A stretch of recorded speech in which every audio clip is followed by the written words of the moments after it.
Welcome, viewer, wherever you are. This is LTN Sports Dialogue. This show comes to you every day, every time at like a time like this when we talk about matters, not business rather, but football business, and it's sports generally. Today, again, is that moment that we want to delve into matters football, and this time round, we want to lay emphasis about the 2026 World Cup qualifiers. And with me here to give you more about this will be my irregular pundit here, and is called Mr. Lodvik Aduda, a very experienced hand in football. We call him the moving constitution of Kenyan football, and he knows so much about world football. That's the reason why we are seated here to want to get down into this. My name is Nick Okelo. Welcome to LTN Sports Dialogue. Karibu sana CEO. Thank you very much, Nick. And now we want to go straight away to the discussion of this moment. This moment is the first time Africa is taking about 9 teams into the World Cup. In the 70s, Africa had maybe about 1 or 2 slots. They grew to about 4. Now we are getting to 9, and it's a very, very, very nice story for Africa. What is your take about this?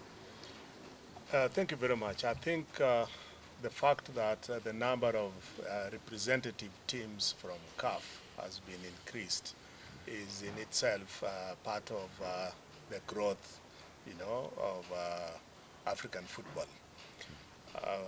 We do realize that there are a number of African footballers who are currently plying their trade in the elite leagues in Europe, even in the Americas. But they have never had an opportunity to showcase their talents at the world stage. And you remember that it is every footballer's dream to at least participate or play at the elite world football stage, which is the World Cup. So this in itself is going to give so many talented African footballers an opportunity. You remember we are talking about 9 representative countries. That number of African footballers who are going to participate in the World Cup is in itself also an encouragement to the other young upcoming African footballers. Well, having said that, we also have very first-time entrants, people like Cape Verde and now DRC, who are meant to play at the Interconfederation knockout stages to ascertain who gets to the last spot of World Cup for the teams that are yet to play. However, the date has not been confirmed well, but we know that DRC Congo just 2 days ago sent Nigeria packing, and Nigeria, Cameroon are out of this. What does it talk about, or what does it tell about our football in Africa? Because ordinarily and naturally people expect Cameroon, Nigeria, Ghana to be at the world stage. Now Cameroon is out, Nigeria is out. We have teams like Cape Verde and DR Congo, teams that have never been there, showing that indeed they'll be playing. Well, point of correction, DRC, if they make it from the intercontinental playoffs, it will be their second time to appear at the world stage. Yeah, they were there in the first 1974. Time they were there in 1974. Yeah. But we are talking also about Cape Verde having, qualified for the first time. I think there are lessons that we need to learn from, the story of Cape Verde. A couple of years ago, Cape Verde was minced meat to even, our own Harambee Stars. So what is it that the leadership, football leadership in Cape Verde have done over the past 4 or 5 years that has resulted into what is now going to be their maiden appearance at the elite football stage? So it is incumbent upon our leaders, football administrators, in Kenya, and as well as other, African, federations to emulate. Now, from where I sit, I think football is not an instant coffee, that you will brew and take. A good example that we are talking about, Cape Verde, is that they have had an opportunity to, to plan progressively. You see, besides planning progressively, they have been in a position to expose their players to some of the, the best established leagues in Europe. And as a result of that, they managed to give or to get their players to have an opportunity to develop, to an extent that now they have qualified, the smallest country, but they have now qualified to participate in the World Cup. Two, football has grown. The standards of football has grown. The traditional football, African football giants, so to speak, the likes of Nigeria, the likes of Cameroon, that in the yesteryears used to rule, the African football, both at the club as well as the national team level, are now finding it a bit difficult because of certain, disconnected administrative, setups. You remember that the members of the Super Eagles did stage a sit-in a day before their crunch match against DRC. What was the reason? Lack of, any Nigerian Football Federation had not paid the players The allowances. their allowances. 80% of what happens during the 90 minutes happens outside. The results that we garner, we earn for during any given match depends on 80% of the preparations that take place outside that particular match, And some of these things that we are mentioning affects, the ultimate results. If you get back to Cameroon, we find that there are turmoil, or there is turmoil with respect to, the setup of the Cameroonian Football Federation, with different, people having different ideas, and of course, certain unbridled rivalries between the current FA president, Samuel Eto'o Fields, and some people like Jeremy Ntap and the rest. So we need to first and foremost fix the administrative structures. Then we need to also ensure that there is, enough funding for both the local leagues as well as the national team.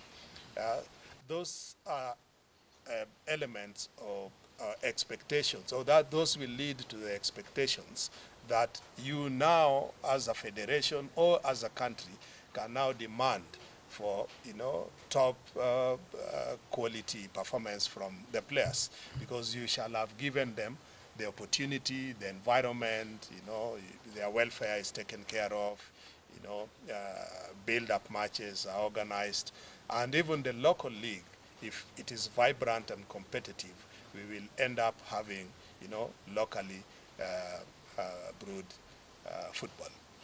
Okay, well said, Bwana CEO. Now, that aside, are we expecting some good competition from the African teams at the World Cup that will be happening in June and July next year? That is in Canada, Canada, America, and Mexico, I think.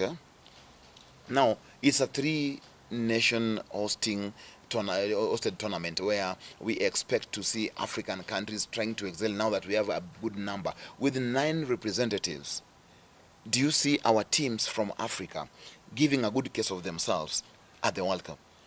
I believe that this time around, if we take cue from what happened during the last World Cup, we saw an African team getting into the quarterfinals, Yeah.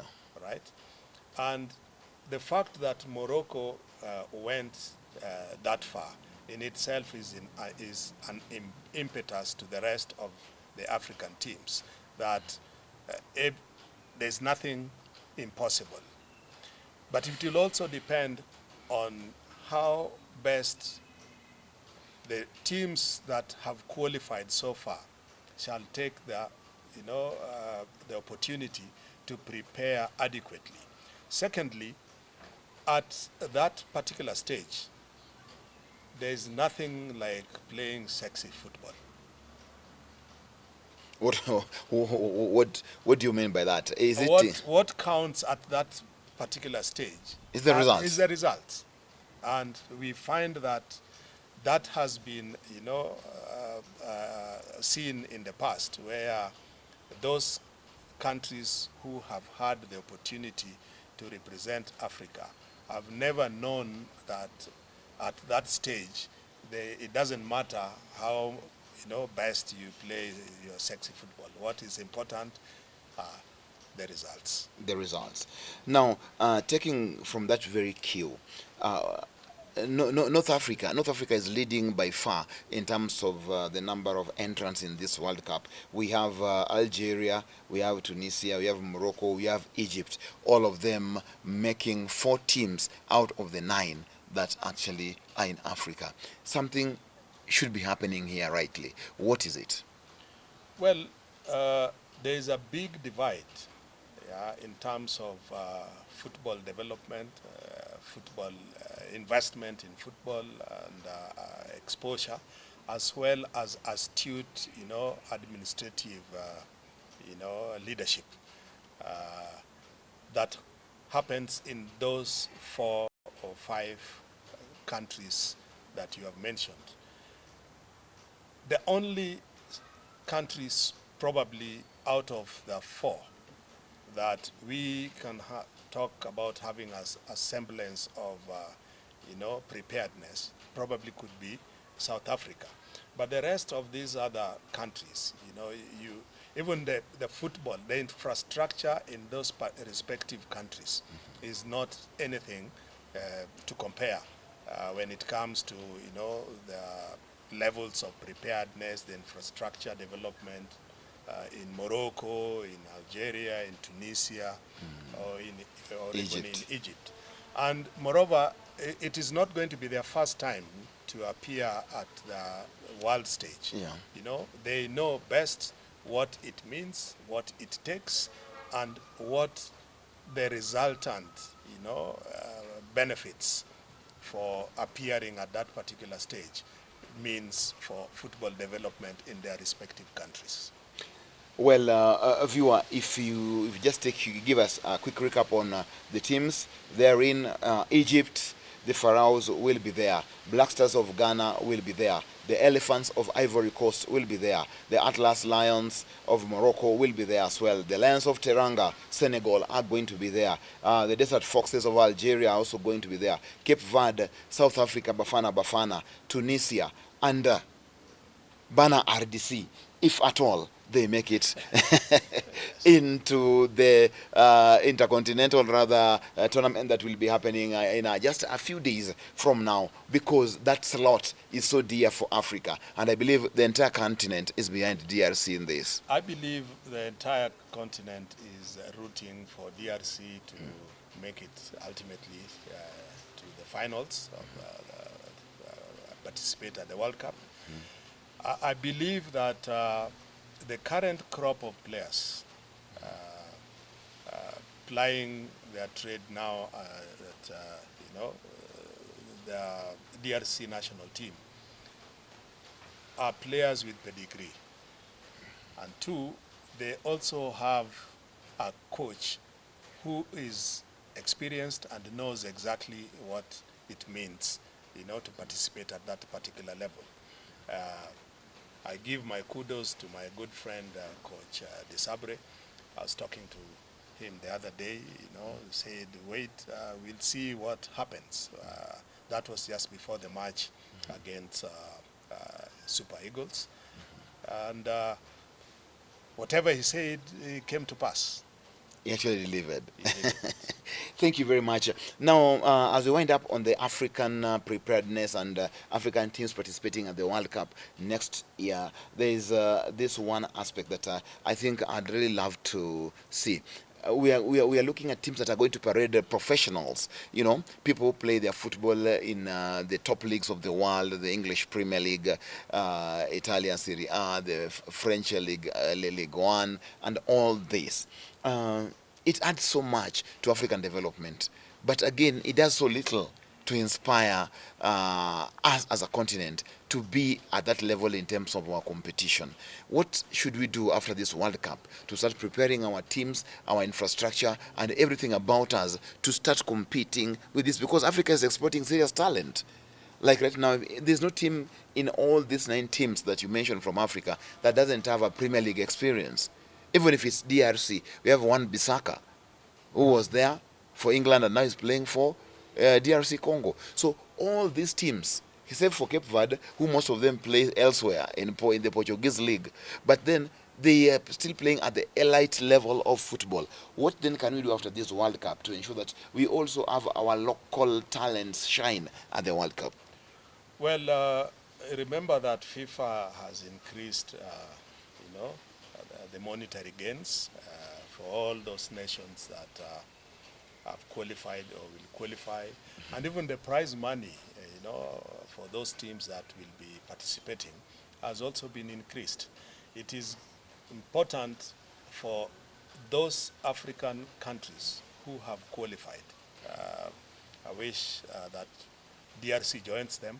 Now, the monies that shall have been disbursed by FIFA as a result of the qualifications and eventual participation should be used to develop infrastructure, the local infrastructure, so that many more upcoming talents can get the opportunity, first to be exposed locally, and two, to be able to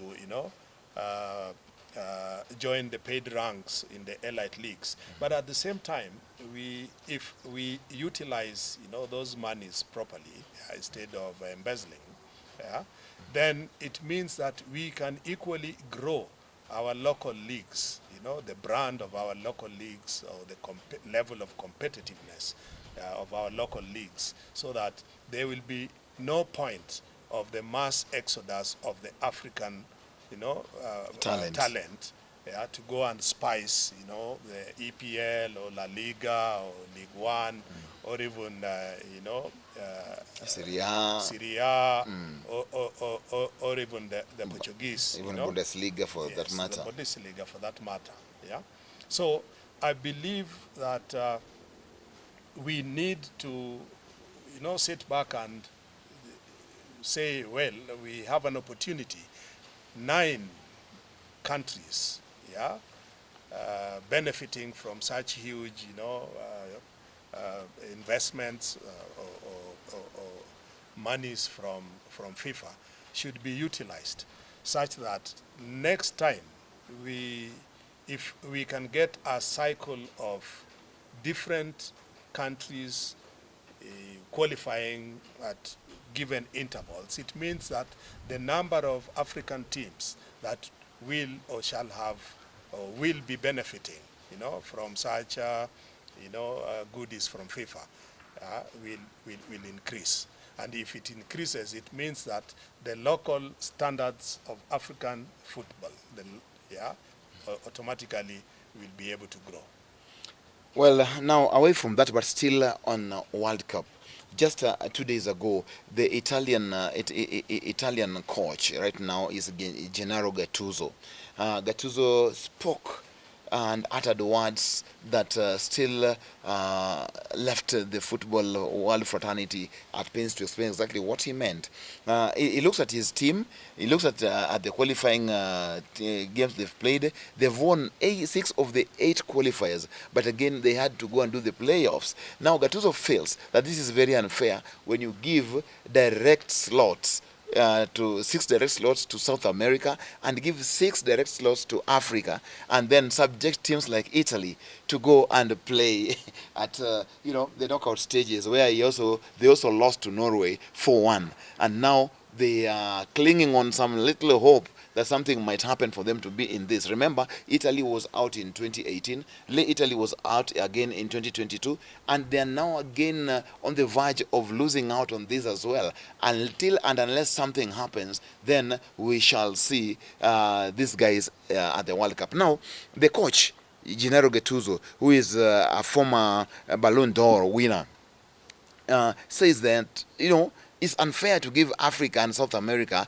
direct slots, like 9 in Africa and 6 for South America, and then subject a team like Italy that has won 6 of their games in the qualifying stage to this what he said that is a lucky, a lottery kind of tournament where you have to make your way to the World Cup through a lottery system of tournament. What is your take about this? Do you want to agree with Gennaro Gattuso that was okay, or it was a little bit harsh for South America and Africa?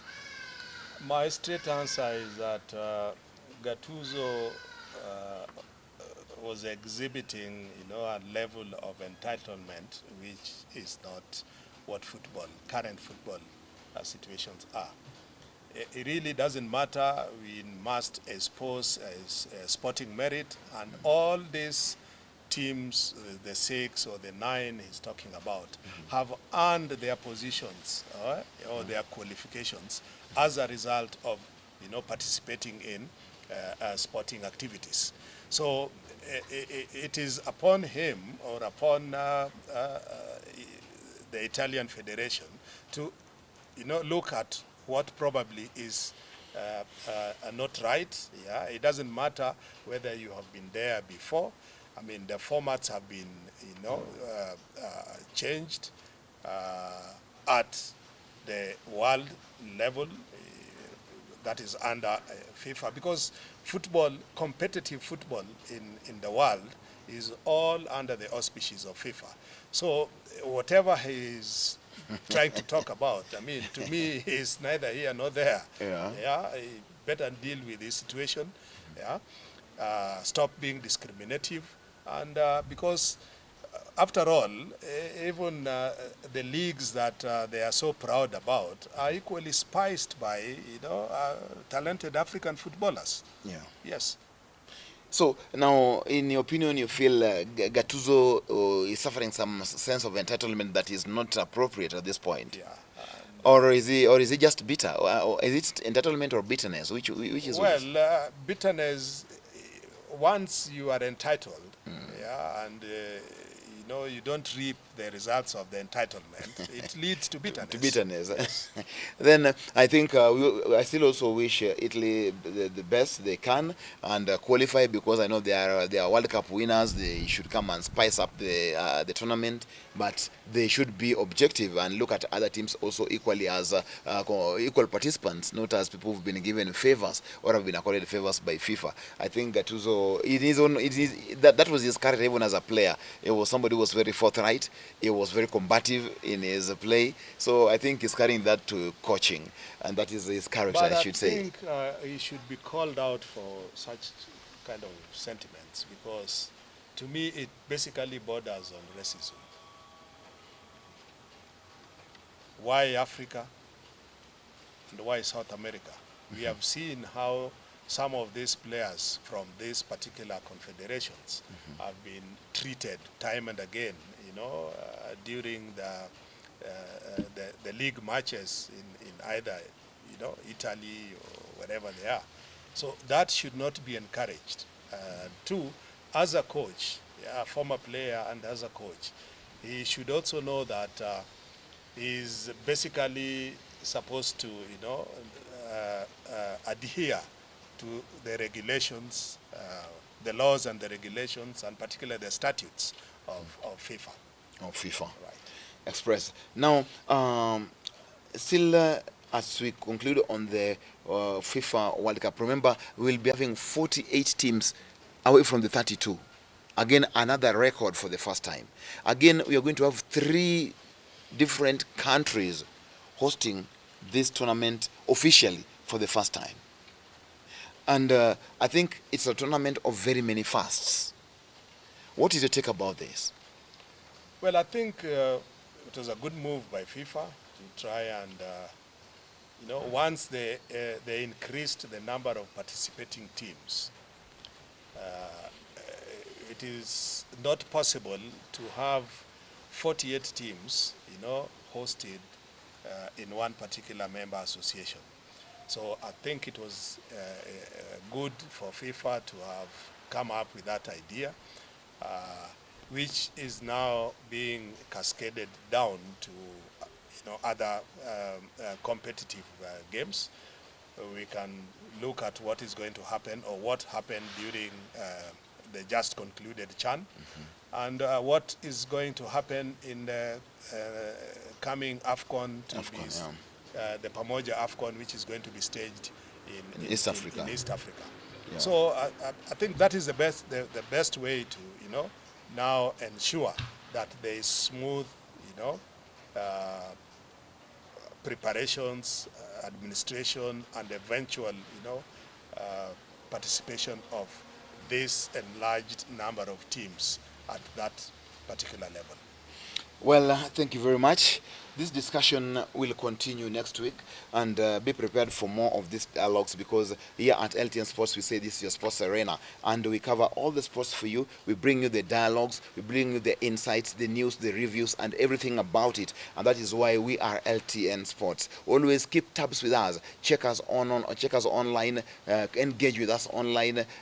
Just make it fancy to be with us. We shall also return it back. Asante sana, Bwana CEO, and thanks for according us this time. It's not taken for granted. I appreciate it so much. Thank you very much. And to you, the viewer, your time as well has not been in vain, and we've not taken it for granted. We also want to say thank you for having been with us. My name is Nico Kello. Till next time when we do it the same way, have yourself some sporty time and lively moments.